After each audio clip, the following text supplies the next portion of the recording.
ચિંતન શિબિર માટે CM team Gujarat સાથે ધરમપુર પહોંચ્યા। 2:30 વાગ્યે ઉદ્ઘાટન કરશે। ત્રિદિવસીય શિબિરમાં મંત્રીઓ સહિત 241 અધિકારીઓ જોડાશે।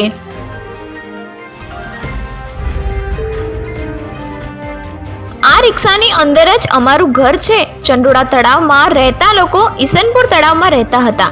6 મહિનામાં બીજું ઘર છીનવાયું। બેઘરના આંસુ ઠંડીમાં સુકાઈ જાય છે।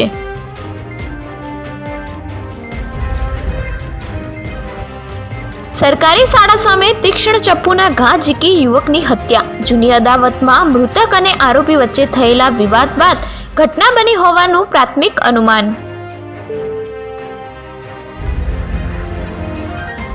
હરણીમાં કારનો કાચ તોડી 1.32 લાખની ચોરીનો ભેદ ઉકેલાયો। 25 ગુના ધરાવતો રીઢો ચોર 4 દિવસમાં ઝડપાયો।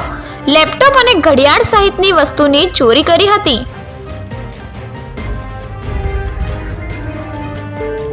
લાલો મૂવી જોઈ જેલના કેદીઓ ઝૂમી ઉઠ્યા। વડોદરા સેન્ટ્રલ જેલમાં 1800 કેદીઓને લાલો મૂવી બતાવવામાં આવી। ફિલ્મ ડિરેક્ટર અને કલાકારની ઉપસ્થિતિ રહી હતી।